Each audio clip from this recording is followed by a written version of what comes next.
بسم اللہ الرحمن الرحیم۔ لیکچر نمبر 10 مرزا محمد سعید کی مشق حل کی جائے گی۔ سوال نمبر 1، مرزا محمد سعید کس لیے لکھتے تھے؟ مرزا محمد سعید کسی کو خوش کرنے کے لیے لکھتے تھے، نہ کسی کی فرمائش پر، بلکہ انہیں اس وقت لکھتے تھے جب ان کا خود لکھنے کو جی چاہتا۔ وہ روپے پیسے کے لیے بھی نہیں لکھتے تھے۔ بے لاہور کے پبلشروں کے ساتھ مرزا صاحب کا رویہ کیسا تھا؟ جواب، ایک پبلشر لاہور سے دلی آئے کہ مرزا صاحب سے ناول لکھوائیں گے۔ انہوں نے 1000 روپے فی ناول دینے کی پیشکش کی، مگر مرزا صاحب نے یہ کہہ کر ناول لکھنے سے انکار کر دیا کہ مجھے یہ منظور نہیں کہ جو کام کر رہا ہوں اسے چھوڑ کر آپ کے لیے ناول لکھوں۔ جی، مرزا صاحب کی مرکۃ الآراء کتاب کا نام اور مرتبہ بیان کیجیے۔ مرزا صاحب کی مرکۃ الآراء کتاب کا نام مذہب اور باطنیت ہے۔ یہ کتاب مرزا صاحب کا ایک ایسا علمی کارنامہ ہے کہ اردو کی اگر 100 عمدہ کتابیں چھانٹی جائیں تو ان میں مذہب اور باطنیت کو ضرور شامل کرنا پڑے گا۔ دال، مرزا صاحب کی کن 2 شخصیات سے عزیز داری تھی؟ مرزا صاحب کی سر سید احمد خان اور منشی ذکاء اللہ سے عزیز داری تھی۔ مرزا صاحب نے کس کالج میں تدریس کے فرائض انجام دیے؟ جواب، مرزا صاحب نے 1906-07 میں 2 سال علی گڑھ میں پڑھایا، اس کے بعد گورنمنٹ کالج لاہور میں انگریزی کے پروفیسر ہوئے۔ مرزا صاحب کا سب سے بڑا مشغلہ کیا تھا؟ مرزا صاحب کا سب سے بڑا مشغلہ مطالعہ کتب تھا۔ نئی سے نئی کتاب پڑھتے رہتے تھے۔ پینشن لینے کے بعد بھی یہ شغل جاری رہا۔ وہ پینشن کا بڑا حصہ کتابیں خریدنے میں صرف کرتے تھے۔ مصنف کے پروگرام دانش کتاب میں شرکت کی درخواست پر مرزا صاحب نے کیا جواب دیا؟ مرزا صاحب نے فرمایا، آدمی شہرت کے لیے کوئی کام کرتا ہے یا دولت کے لیے؟ نہ مجھے اس کی ضرورت ہے نہ اس کی۔ مرزا صاحب کا حلیہ بیان کیجیے۔ جواب، اکڑا دل، اجلا رنگت، کشادہ پیشانی، گھنی بھاؤں کے ساتھ میں بڑی بڑی روشن آنکھیں، رخساروں کی ہڈیاں ابری ہوئیں، کترواں مونچھیں، تو ہنستے تو سامنے کے 2-4 دانت ٹوٹے ہوئے نظر آتے مگر برے نہ لگتے تھے۔ داڑھی منڈی ہوئی، دھان پان سے آدمی تھے۔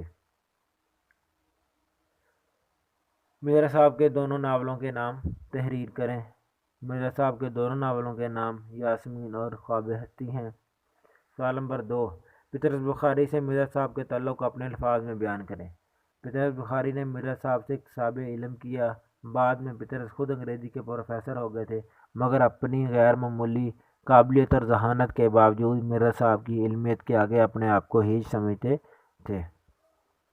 سوال نمبر 3، عالم کی موت عالم کی موت ہوتی ہے، اس جملے کا مفہوم وضاحت کے ساتھ بیان کریں۔ جواب، اس جملے کا مفہوم یہ ہے کہ ایک عالم کی موت اس طرح سے اس عہد کی موت ہوتی ہے، یعنی اس کی وفات سے ایک پر نہ ہونے والا خلا پیدا ہو جاتا ہے۔ سوال نمبر 4، متن کی روشنی میں درست جواب پر نشان لگائیے۔ سبق مرزا صاحب کس ادیب کی تحریر ہے؟ جواب، شاہد احمد دہلوی۔ مرزا صاحب کی عزیزداری کس شخصیت سے تھی؟ سر سید احمد خان۔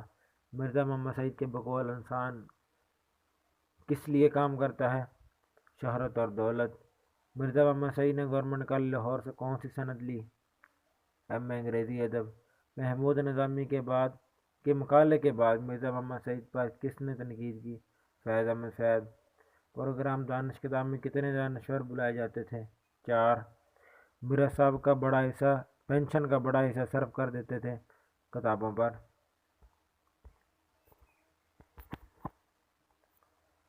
نیکسٹ ہے ہمارا درجہ الفاظ پر اعراب لگا کر ان کا تلفظ واضح کیجیے۔ نیچے اعراب لگا کر ان کا جواب دے دیا گیا ہے۔ آگے آتے ہیں ہم گرامر کے حصے میں۔ تفہیم و عبارات، پیراگراف نمبر 1، یعنی آپ کو ایک پیرا دیا جائے گا، اس کو آپ نے پڑھ کر نیچے دیے گئے سوالات اپنے الفاظ میں ان کے جواب لکھنے ہیں۔ پہلے پیرے کو پڑھتے ہیں۔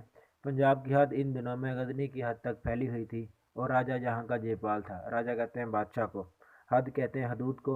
جب مسلمانوں کے قدم آگے بڑھتے معلوم ہوئے تو اس نے غزنی پر ایک بھاری فوج سے چڑھائی کی۔ غزنی افغانستان کا ایک علاقہ ہے۔ چنانچہ دفتر مغان پر جا کر ڈیرے ڈال دیے اور پشاور سے کابل تک بڑا لشکر پھیلا دیا۔ ادھر سبکتگین بھی نکلا، چنانچہ دونوں فوجیں آمنے سامنے پڑی تھیں اور ایک دوسرے کی پیش دستی کی منظر تھیں، یعنی ایک دوسرے کے سامنے ہونے کی منظر تھیں۔ دفتن آسمان سے گولے پڑنے لگے، یعنی بے موسم برف گرنی شروع ہو گئی۔ تو وہ لوگ برف کے کیڑے تھے، یعنی برف میں رہنے والے تھے، انہیں خبر بھی نہ ہوئی، یعنی انہیں کچھ پتہ بھی نہ چلا۔ ہندوستانی بیچارے اپنے لحاف اور رضائیاں ڈھونڈنے لگے، مگر وہاں رضائی کا گزارا کہاں، سینکڑوں اکڑ کر مر گئے، ہزاروں کے ہاتھ پاؤں رہ گئے، جو بچے آسان خطا ہو گئے۔ اکڑ کر مر گئے یعنی سردی کی وجہ سے مر گئے، ہزاروں کے ہاتھ پاؤں رہ گئے یعنی مفلوج ہو گئے، ناکارہ ہو گئے، اور بچوں کے آسان خطا ہو گئے یعنی بچے بے ہوش ہو گئے۔ سوال نمبر 1۔ اب نیچے سوالات دیے گئے ہیں، آپ نے ان سوالات کو پڑھ کے ان کے جوابات اپنے الفاظ میں لکھنے ہیں۔ سوال نمبر 1، پنجاب کی حدود غزنی تک پھیلی ہوئی تھی کس کے زمانے میں؟ یعنی کس کے زمانے میں سوال کیا ہے، کس کے زمانے میں پنجاب کی حدود پھیلی ہوئی تھی؟ جواب، راجہ جے پال پنجاب ہندوستان کا راجہ تھا، اس کے زمانے میں پنجاب کی حدود افغانستان کے شہر غزنی تک پھیلی ہوئی تھی۔ یعنی انہوں نے مختصر سے پوچھا ہے کس کے زمانے میں پھیلا ہوا تھا، یعنی راجہ جے پال جب ہندوستان کا بادشاہ تھا تب یہ علاقہ وہاں تک پھیلا ہوا تھا۔ سوال نمبر 2، جے پال کون تھا؟ سبکتگین کے بارے میں آپ کیا جانتے ہیں؟ جے پال ہندوستان کے صوبے پنجاب کا راجہ تھا، وہی سوال جو پہلا سوال نمبر 1 میں دہرایا گیا، سوال نمبر 2 میں وہی دہرایا گیا، صرف سبکتگین کے بارے میں اضافہ کیا گیا ہے۔ سبکتگین اس نے افغانی مسلمانوں کے خلاف جنگ کے ارادے سے غزنی شہر پر حملہ کیا تھا، جبکہ سبکتگین مسلمانوں کا حکمران تھا جو اپنی نیک دلی، رحم دلی اور شرافت کے سبب کی وجہ سے غزنی کے عوام میں بہت مقبول تھا۔ سوال نمبر 3، وہ لوگ تو برف کے کیڑے تھے، کون برف کے رہنے کے عادی تھے؟ غزنی افغانستان کا ایک مشہور شہر ہے، وہاں کے لوگوں کو غزنوی کی صفت نسبی سے پکارا جاتا ہے۔ وہاں پر سردیوں میں نہایت شدید قسم کی برف باری ہوتی ہے، اس لیے وہاں کے مقامی لوگ اسے برداشت کرنے کے عادی تھے۔ اس پیراگراف میں برف کے کیڑوں سے مراد غزنی کے لوگ ہیں۔ سوال نمبر 4، وہاں رضائی کا گزارا کیوں نہ تھا؟ سرد علاقوں میں برف باری کے موسم میں سردی اپنے نقطہ کمال کو پہنچ جاتی ہے، کچھ ایسی ہی شدت غزنی میں ہوتی ہے۔ شدید موسم میں رضائی بھی انسانی وجود کو گرم نہیں کر پاتی۔ ہندو سپاہی شدید سردی کو برداشت نہ کر سکے، اس لیے کچھ سپاہی مر گئے اور بعض جسمانی طور پر مفلوج ہو گئے۔ سوال نمبر 5، جے پال اور سبکتگین میں جنگ کیوں نہ ہوئی؟ سردی کی شدت میں اچانک شدید ترین اضافہ ہونے سے ہندوستانی فوج کے بے شمار سپاہی مرنے لگے۔ ہزاروں سپاہی کے جسمانی اعضاء کو سردی نے ناکارہ کر دیا، جو باقی بچے تھے وہ ہمت ہار گئے، اس لیے دونوں فوج کے درمیان جنگ نہ ہو سکی۔